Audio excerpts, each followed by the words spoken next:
श्री शिवाय नमस्तुभ्यम। जय महाकाल। कैसे हैं आप सभी लोग। देखिए, श्रावण मास के महीने में पड़ रही है साल की दूसरी सोमवार की अष्टमी, और इससे बड़ा महासंयोग देखने के लिए बहुत कम मिलता है जब सावन के महीने में सोमवार की अष्टमी पड़े।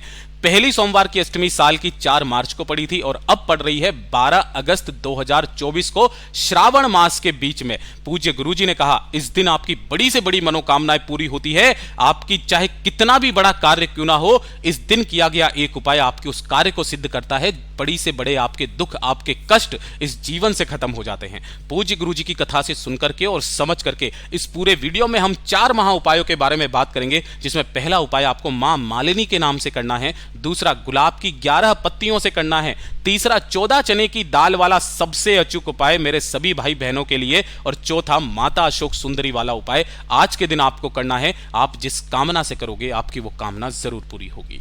ध्यान से सुनना, समझने की कोशिश करना। सबसे पहले बात करते हैं पहले वाले उपाय की। पहला वाला जो उपाय है वो आपको मां मालिनी के नाम से करना होगा।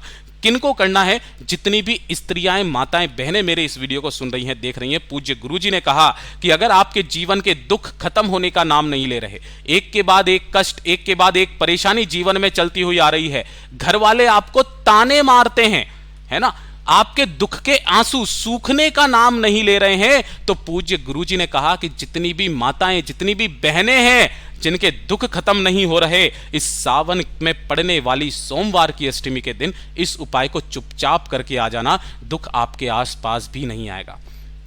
आपको लेना होगा मात्र एक बेलपत्र जो कहीं से भी खंडित कटा फिटा ना हो। इसी के साथ में आपको लेना होगा मात्र एक चावल का दाना, है ना। जो भी आप चावल का दाना लोगे वो कैसा होना चाहिए? अक्षत होना चाहिए, पूर्ण, कहीं से भी खंडित नहीं होना चाहिए। और इसी के साथ में आपको लेना होगा एक लाल फूल। ठीक है, पूज्य गुरुजी ने कहा लाल फूल नहीं मिलता तो गुलाब की या किसी भी लाल फूल की एक पंखुड़ी तो मिल जाए, उस एक पत्ते को, एक पंखुड़ी को ही ले लेना। ठीक है, ये 3 चीजें आपको लेनी है, और 1 लोटा शुद्ध जल भोले बाबा पर चढ़ाने के लिए, अपने घर का जल। इन्हें लेकर के भोले बाबा के मंदिर में जाना है, घर पर नहीं करना है। यहां पहुंच करके उत्तर दिशा, नॉर्थ डायरेक्शन की तरफ शिवलिंग के पीछे जाकर के खड़े हो जाना।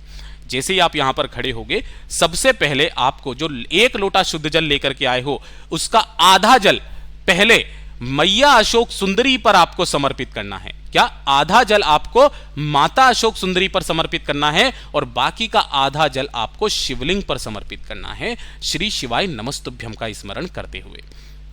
जब आप ये पूरा जल समर्पित कर देंगे, अपने दाहिने हाथ को खोलना है, और अपने दाहिने हाथ में जो आपने 3 चीजें ली है उस चीज का ध्यान रखना। कौन कौन सी? एक बेलपत्र आपने लिया है, एक चावल का दाना आपने लिया है, और एक पंखुड़ी आपने ली है। ठीक है ना, लाल फूल की पंखुड़ी। इन तीनों को अपने दाहिने हाथ पर रख करके अपना नाम और गोत्र बोलकर आपके जीवन के जितने भी दुख हैं, कष्ट हैं, पीड़ाएं हैं, उन सबको खत्म करने की कामना करके आपको 3 नामों का स्मरण करना है। वो 3 नाम कौन से हैं? पहला, मां मालिनी। ठीक है, किनका? मां मालिनी। दूसरा, मां गौरा, और तीसरा जो है वो है मां आदिशक्ति। इन तीनों के नाम से आपको इन सभी सामग्री को माता अशोक सुंदरी के स्थान पर समर्पित करना है, ना कि शिवलिंग पर। यहां समर्पित करके आपके जीवन में आने वाले दुख कष्टों को खत्म करने की कामना करके महादेव से विनती करके वापस घर की तरफ चले आ जाना। जीवन में कोई ऐसा दुख नहीं जो आपके आसपास भी आ जाए। पूज्य गुरुजी का बहुत अद्भुत और अचूक उपाय है, जरूर कीजिएगा। और ये दूसरे नंबर का तो उपाय आप सभी लोगों को करना ही करना है। पूज्य गुरुजी ने कहा, जितने भी लड़के, जितनी भी लड़कियां, जितने भी भाई, जितने भी बहन जिनकी शादी में देरी हो रही है, ध्यान से सुनिएगा, शादी में देरी हो रही है, या फिर मनोवांछित वर या वधू की कामना करते हैं अपनी इच्छा से कि मैं इससे शादी करना चाहता हूं, इससे विवाह करना चाहती हूं, अपने मनोवांछित वर या वधू की कामना के लिए इस वाले उपाय को सोमवार की अष्टमी के दिन किया जाता है। पूज्य गुरुजी ने कहा, ज्यादा से ज्यादा 3 महीना मेरा बाबा आपके उस मनोवांछित वर या वधू की कामना को पूरा जरूर करता है। आपको क्या करना है? लेना है थोड़ा सा लाल चंदन। ठीक है, कौन सा लाल चंदन लोगे? जो असली होता है, इस तरीके से लकड़ी वाला, मंदिर का होता है, मंदिर का घिस करके ले लेना। इसका 1 रुपया 2 रुपया दान पट्टिका में जरूर डाल के आना। थोड़ा सा लाल चंदन लेना है। इसी के साथ में आपको लेनी होगी गुलाब की 11 पंखुड़ी, है ना। कितनी लोगे? गुलाब की 11 पंखुड़ियां आपको लेनी है ना, पूरा गुलाब नहीं लेना। और इसी के साथ में लेना है आपको 1 लोटा शुद्ध जल अपने घर का तांबे के कलश में। इन्हें लेकर के महादेव के मंदिर में जाओगे, शिवलिंग के पास। जैसे यहां पर पहुंचोगे, उत्तर दिशा नॉर्थ डायरेक्शन की तरफ मुख करके खड़े होना। सबसे पहले 1 लोटा शुद्ध जल भोलेनाथ की शिवलिंग पर श्री शिवाय नमस्तुभ्यम का स्मरण करते हुए आपको शिव शक्ति के नाम से इस 1 लोटे शुद्ध जल को समर्पित करना है। किनके नाम से?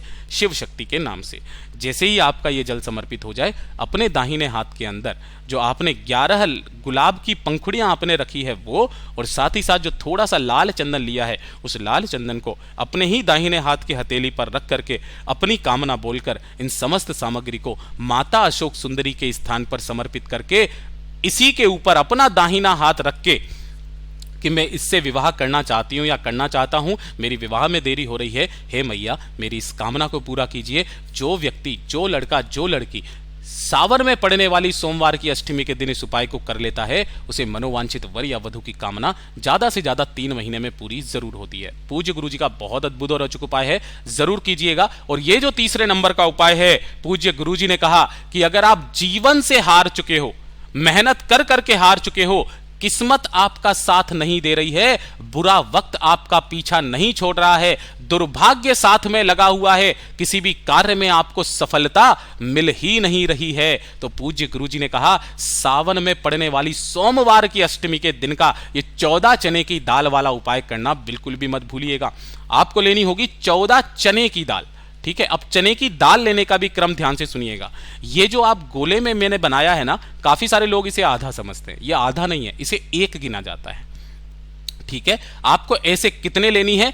14 चने की दाल लेनी है और 1 लोटा शुद्ध जल अपने घर का लेना है। केवल ये दोनों चीजों को लेकर के आपके आसपास जो महादेव जी का मंदिर हो, उस महादेव जी के मंदिर में पहुंच जाना। किसी भी समय पर उत्तर दिशा नॉर्थ डायरेक्शन की तरफ मुख करके आपको खड़े हो जाना है।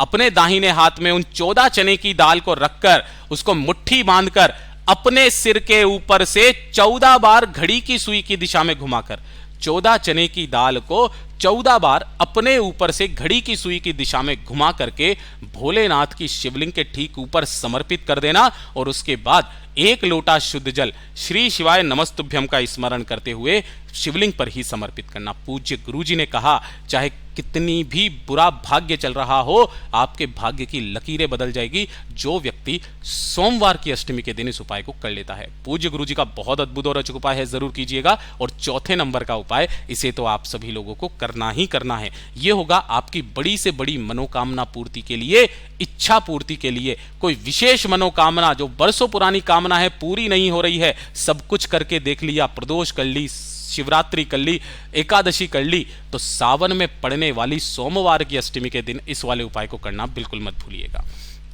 आपको लेना है मात्र 1 बेलपत्र। शिवलिंग पर जो बेलपत्र चढ़ा है उसे धोकर के काम में ले सकते हो। साथ ही साथ आपको लेना होगा थोड़ा सा पीला चंदन, मात्र 1 चुटकी, और 1 चुटकी ही आपको लेना होगा लाल चंदन। ठीक है, ये कौन सा है? लाल चंदन है। और इसी के साथ मात्र 1 बूंद आपको लेनी होगी शहद की। 1 बेलपत्र, लाल चंदन, पीला चंदन और शहद। इसी के साथ 1 लोटा शुद्ध जल अपने घर का लेना और इसे लेकर के पहुंच जाना भोलेनाथ के मंदिर में शिवलिंग के पास। जैसे ही आप यहां पर पहुंचोगे, उत्तर दिशा की तरफ मुख करके आपको खड़े हो जाना है और सबसे पहले आपको 1 लोटा शुद्ध जल भोलेनाथ की शिवलिंग पर आपको समर्पित करना है, श्री शिवाय नमस्तुभ्यम का स्मरण करते हुए। उसके बाद जो आपने 1 बेलपत्र लिया है, अब इस 1 बेलपत्र को समर्पित करने का तरीका देखिएगा। जो आपने शहद लिया है, बीच वाली जो पत्ती है, इस बीच वाली पत्ती पर आपको लगाना होगा शहद, है ना, पूरी पर आपको यहां पर लगाना है शहद। ठीक है, ये वाली जो पत्ती है, इस पर आपको पूरे पर लगाना होगा लाल चंदन। ध्यान रखना, उल्टा मत कर देना, जो आपके उल्टे हाथ की तरफ है, चिकना हिस्सा आपके सम्मुख में है। और ये वाला जो है, इस पर आपको लगाना होगा पीला चंदन। ठीक है, इस पर लगाना है पीला चंदन। इसे जहां से तीनों पत्तियां जुड़ी हुई है, इस स्थान से पकड़ना और पकड़ करके माता अशोक सुंदरी के स्थान पर आपको समर्पित कर देना है उल्टा। जिधर की तरफ आपने चंदन लगाया है वो नीचे की तरफ होना चाहिए, डंडी जलाधारी के तरफ, बीच वाली पत्ती का मुख शिवलिंग के तरफ में भोलेनाथ से अपनी कामना करके, विनती करके यहां पर समर्पित कर देना। 2 मिनट वहां पर बैठ करके अपनी कामना कहकर इस बेलपत्र को यहां से उठाना और किसी भी बहते नदी, तालाब, सरोवर के अंदर अपनी कामना कहते हुए इसे प्रवाहित कर देना। भले चाहे कोई और उपाय करो या मत करो, लेकिन इस सावन में पड़ने वाली सोमवार की अष्टमी के दिन इस उपाय को कर लेना। चाहे कितनी भी बड़ी आपकी कामना क्यों ना हो, पूरी जरूर होगी। पूज्य गुरुजी के सभी उपाय बहुत ही ज्यादा खास और अद्भुत है, जरूर कीजिएगा। वीडियो पसंद आए तो लाइक जरूर करना, चैनल को सब्सक्राइब जरूर कीजिएगा। मैं आपसे मिलता हूं अगले वीडियो में, तब तक के लिए ओम नमः शिवाय, हर हर महादेव, जय महाकाल।